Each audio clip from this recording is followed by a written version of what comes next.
Hello, biology. Purpose of this video is to allow students who need to fill in some gaps of their notes to get those done. Also, maybe a student was absent to get those done. But basically to give everybody access to the notes, because sometimes in class I go too fast. Okay, today we're going to be talking about meiosis. You will be shocked and amazed at how similar meiosis is to mitosis. There's only a few subtle differences. We'll get to those a little bit later on. But basically, meiosis is cell division for sex cells, sperm cells, egg cells in animals, and then there are some different terms for plant sex cells. All right, here we go. So why does it occur? We need to make sure that only one of the two genes, okay, from the parent cell or from the parent, end up in the reproductive cell or the sex cell. And the reason why that's so important is because half comes from the mom and you're going to get the other half from the father. Therefore, these sex cells can only have half of the DNA, half of the chromosomes, half of the genes. Whenever I say genes, DNA, chromosomes, they all mean the same thing. Oops, sorry, I see a typo there. Let me correct that from each parent. Save it. Okay. All right, do all organisms have the same number of chromosomes? No. Humans have 23 pairs of chromosomes. Fruit fly has 4 pairs. I beg your pardon, 8 pairs of chromosomes. And half of those chromosomes came from the male, and half of those chromosomes came from the female.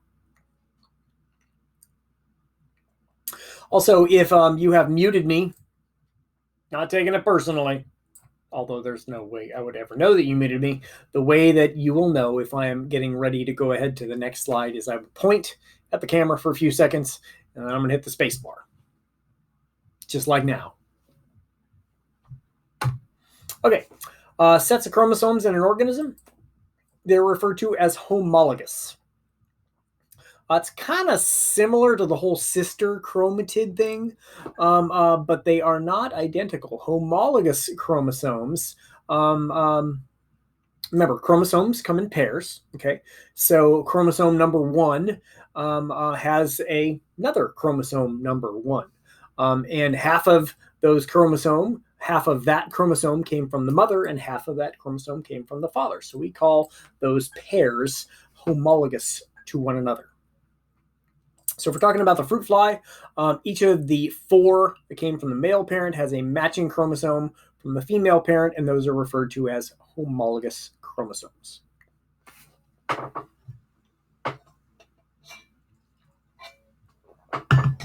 right, here we go. Diploid, this is a new term, di2, okay, di2. Diploid means that there is a complete set of chromosomes, and we use the symbol 2N for that.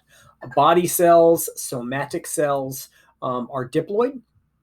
These are these are cells that need all of the genetic information. Remember, cells have jobs to do, and if a cell wants to be a hair cell or an eye cell or a skin cell or a heart muscle cell, it needs all of the instructions to do whatever it needs to do. So body cells, somatic cells, they need a complete set of the DNA just in case they have a new job. The opposite of that is a haploid, haploid half. It's the easiest way to remember it, haploid half. They have one set of chromosomes or genes. We use the symbol 1N. These are sex or reproductive cells. We call them gametes. And after fertilization, that's when the sperm cell gets into the egg and fertilizes the egg. We have the mother's chromosomes, and now we have the father's chromosomes via the sperm. And now we have the first cell that will make up an organism that's referred to as a zygote. And that zygote is a diploid cell.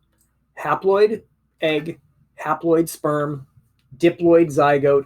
Now, every single cell in the body of that organism ever is going to be using DNA replication and it's got a complete set of DNA.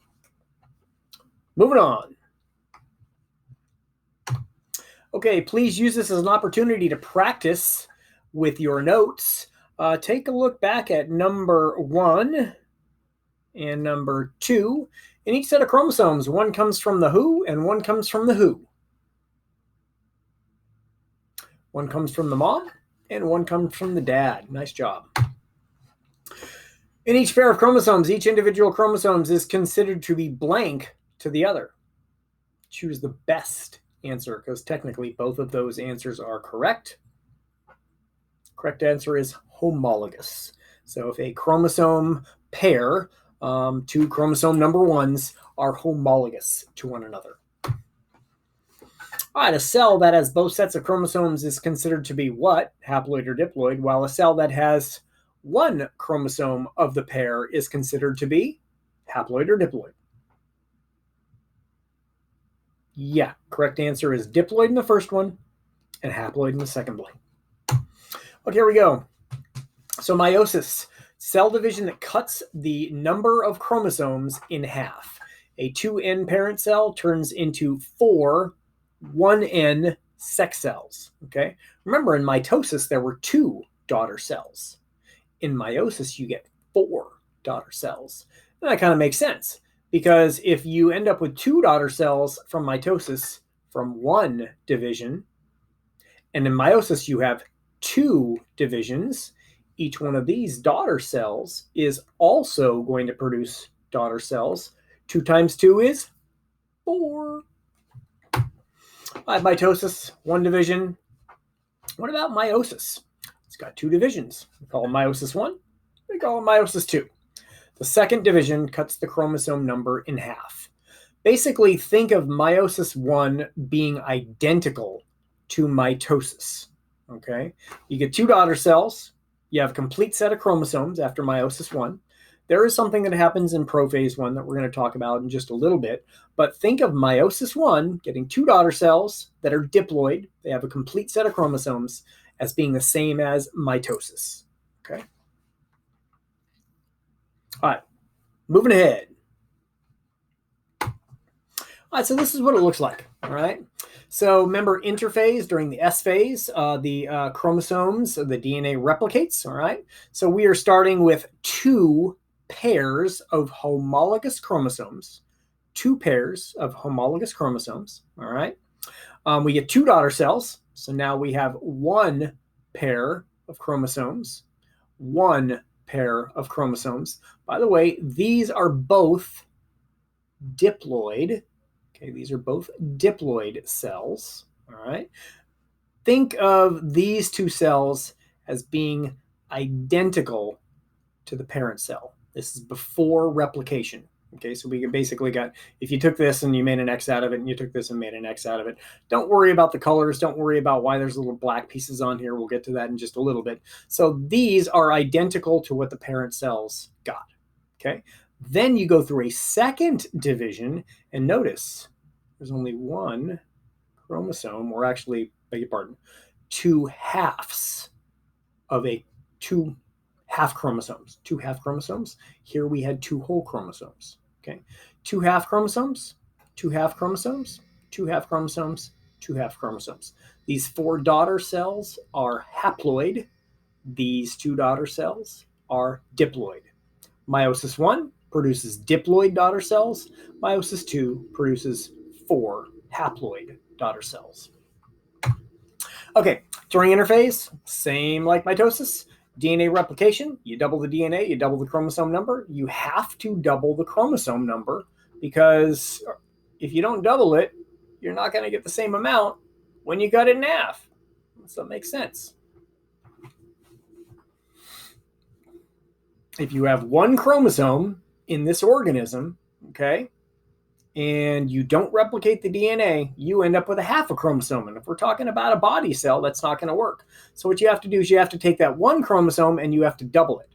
Now we have 1 pair of chromosomes. Then when the split happens, you still end up with 1 chromosome. The idea is to end up with the exact DNA, the exact chromosome number that you had from the parent cell. Okay. All right, prophase 1.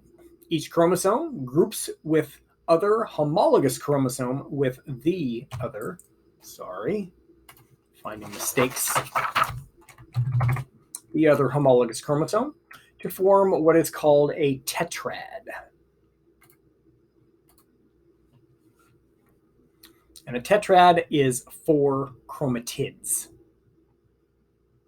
So I'm only going to do the top of the X. Okay, remember, these are sister chromatids. These are sister chromatids. So what happens is this pair of chromosomes, they line up next to each other, okay, in prophase. Now, I'm not talking about lining up down the middle in metaphase. They come right next to one another.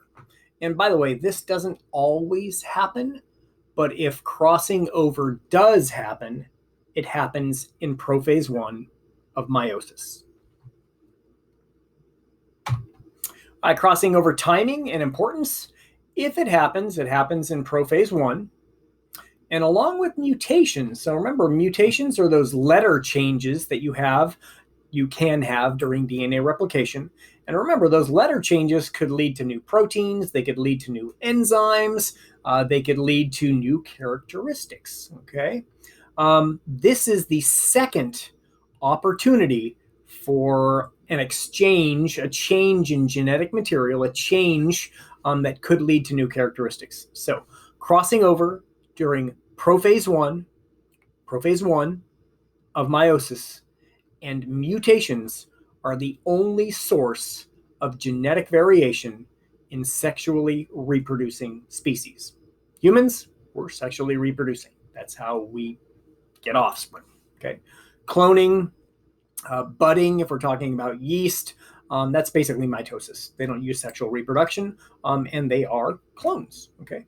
As you know, assuming you know who your birth parents are, you are not clones of your parents. You have characteristics in common with probably both of them, but you are not a clone, okay? And that's because there's variation. Okay, we're taking a combination of characteristics from the father, a combination of characteristics from the mother. They're putting them together to make you. Moving ahead. Okay, so here's what it looks like. So these are homologous chromosomes. Again, this is prophase 1 of meiosis 1. And what happens, don't worry about what these letters are. These letters represent genes. The capital letters represent dominant genes. We'll get into that in a month or so. We'll get into that in a couple weeks or so. The lowercase letters represent recessive genes. But what happens is these homologous chromosomes line up and one chromatid crosses over with the other chromatid. And now you notice you've got some recessive genes coupled with dominant genes, and you've got some dominant genes coupled with recessive genes. And if this egg cell, let's assume it's a female, if this egg cell gets fertilized and actually develops into the zygote that develops into the organism, you could have new characteristics in this organism. If these are sperm cells, and of course there are millions of sperm cells that are trying to fertilize the egg, if one of these sperm cells fertilizes the egg, you're going to have new opportunities for new characteristics in the organism. And why that is important is because genetic variation within a species makes them more adaptable to a changing environment. And I think everybody would agree our environment is changing. Humans will be all right. We're going to adapt to it. But if we're talking about organisms that aren't as intelligent as us and they can't drive around, they can't, build houses and stuff like that, they're going to need some genetic variation within their species so they can adapt to a changing environment. Metaphase 1, spindle fibers attach to the chromosomes at the centromere. Chromosomes line up down the middle, just like they normally do. So metaphase 1, anaphase 1, telophase 1. I'm not going to show you diagrams of that because you drew them, and basically it's identical to what's going on in mitosis. The only difference is prophase 1, when crossing over, could happen. Excuse me, a little tired. Moving ahead. Anaphase 1, homologous chromosomes get pulled apart.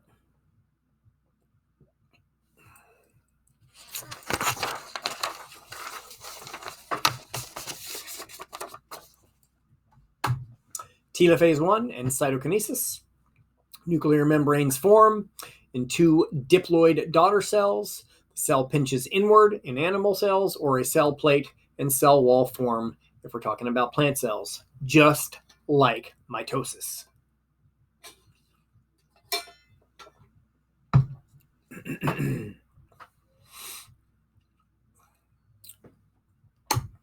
Okay, mitosis versus meiosis 1. They are identical except for the crossing over in prophase 1. And remember, crossing over doesn't always take place. But if it does take place, it takes place in prophase 1. Moving ahead.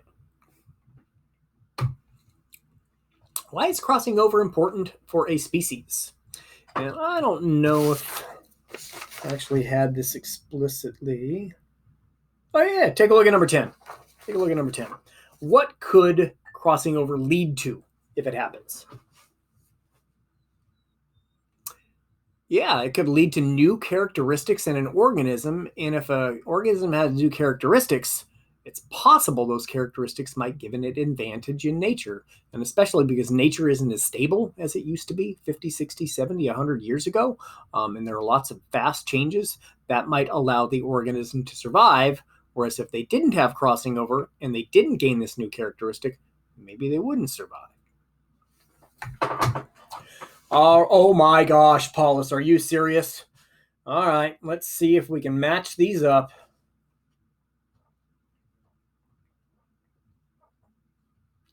All right. Interphase 1, kind of misleading. Okay, but everything else has got a 1. I'll talk about that in a second. Interphase 1, C. DNA is duplicated, doubling the chromosomes. Prophase 1. We just talked about prophase 1 and why it's important. A. Tetrads formed and crossing over. Metaphase 1. Spindle fibers attached to the chromosomes. Remember, they attach at the centromere, that central dense region in between the sister chromatids. Good. So E. Anaphase 1. B. Chromosomes get pulled to opposite ends. And telophase 1, by process of elimination, that's when the new nuclear membrane reforms. D. All right. Moving on. Meiosis 2. Diploid daughter cells go through a second division.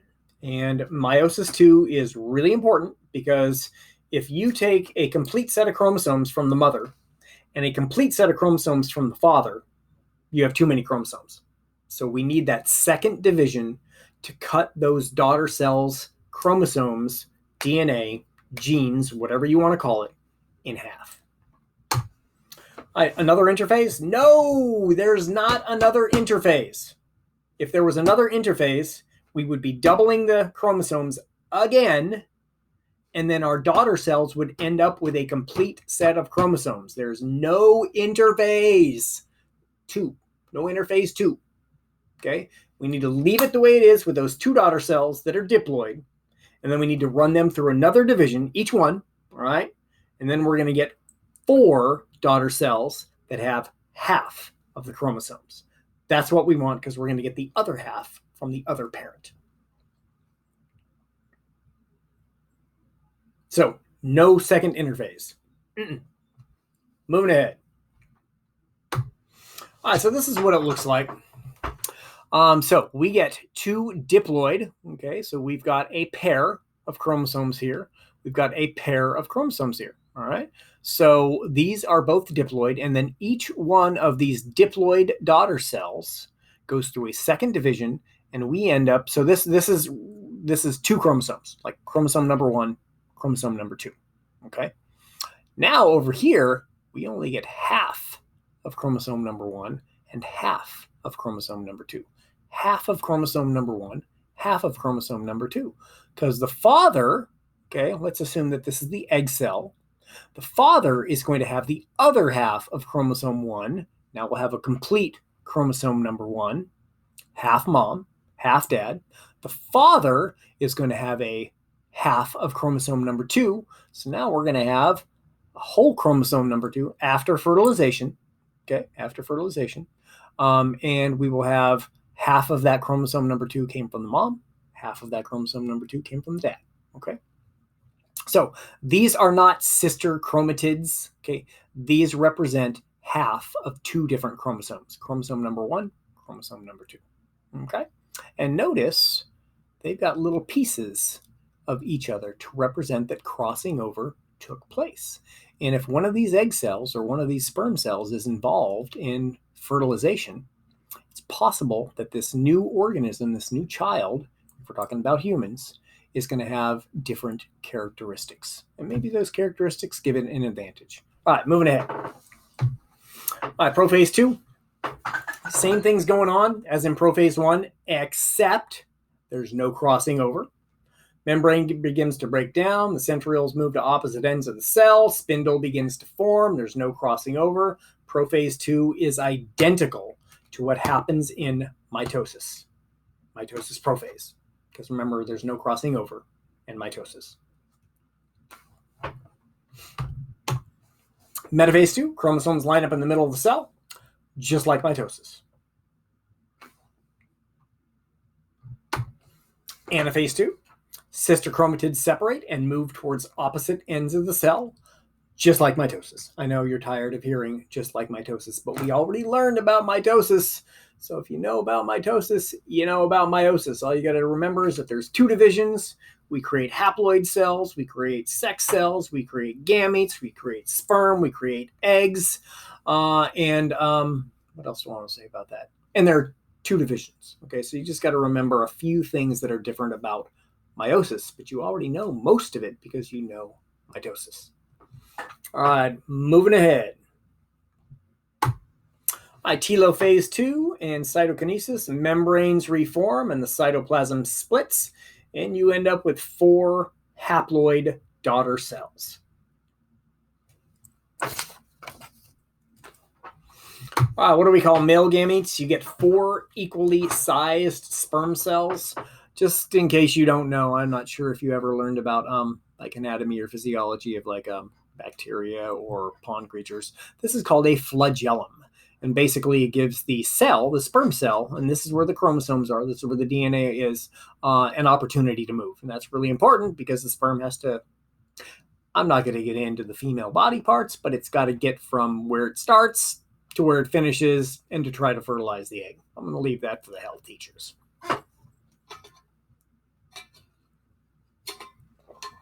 All right. Moving ahead. And I'm sorry that I'm moving so fast through these, but it's a video. You can pause it. I'm really tired. It's the 3rd video I've recorded today, and I want to just quit working for the night. Okay, female gametes. You get only 1 egg, but the 3 other daughter cells that you get are polar bodies. The polar bodies have different functions. They're usually not involved in reproduction. If you're interested in knowing what the polar bodies do for the organism, Google it. Just make sure you Google polar body and not polar bear. Different things. And you probably had noticed this picture or diagram and this diagram have all the funky colors again.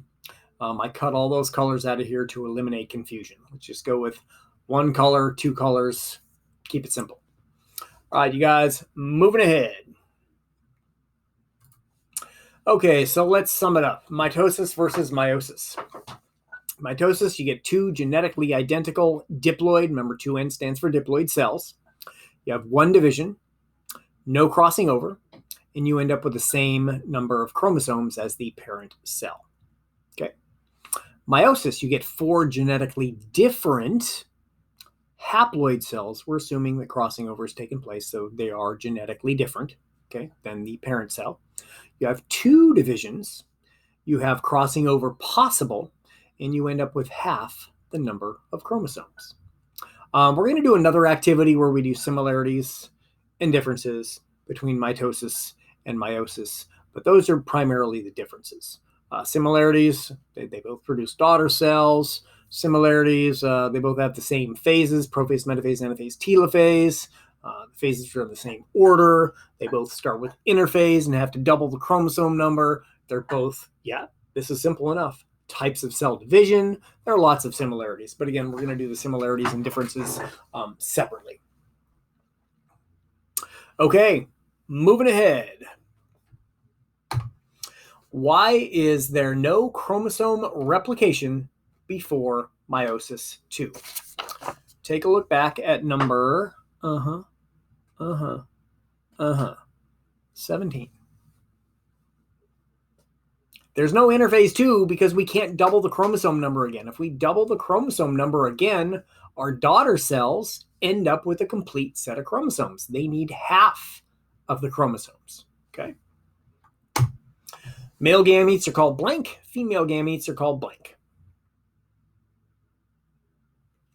Take a look back at number 22, 23.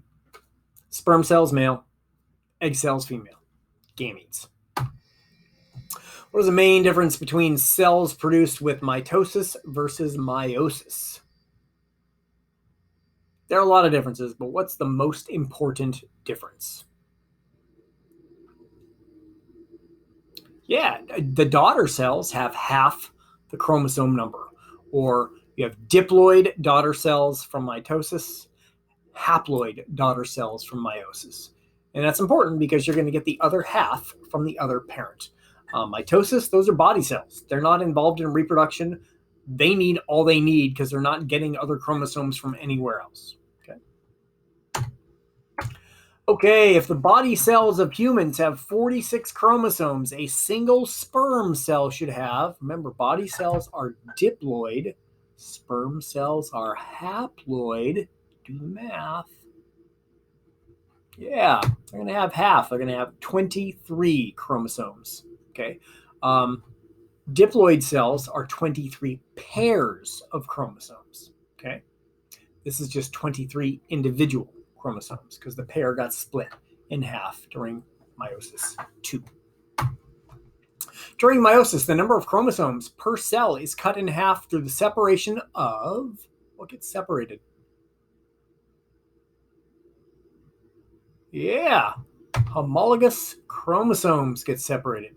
So the pair of chromosome number 1, okay, the pair, now chromosome number 1 is haploid in a daughter cell and haploid in another daughter cell. And that's okay because if these are the eggs or the egg, these are the egg, you're going to get the other half for chromosome number 1 from the sperm cell. And now we have a chromosome number 1 pair again, all right, in the zygote, the fertilized egg, and you got characteristics from the father that came from the sperm cell, characteristics from the mother that came from the egg cell. Depending on whether or not those characteristics or those genes are dominant or recessive, that will influence the characteristics that come out in the offspring as it develops. In many female animals, meiosis results in the production of, what do you get? What are the daughter cells from meiosis? You get 1 egg and 3 polar bodies. Good. Oh, sorry about that. I blew it. Sorry about that. I just gave away the answer. That wasn't very cool. Oh, well. You guys forgive me, right? Let's do this. My bad. Didn't mean to give you the answer. Bam. Bam. Bam. Save. Okay, pretend that you didn't see the answer was D. Okay, now the picture's not blocking it. Compared to egg cells formed during meiosis, daughter cells formed during mitosis. What? Wait, hold on a minute. Oh, yeah. Yeah, so daughter cells from meiosis, genetically different. Daughter cells from mitosis, genetically identical. All right, ladies and gentlemen, thanks for being here. That is it for the notes, and I will see you in the Zoom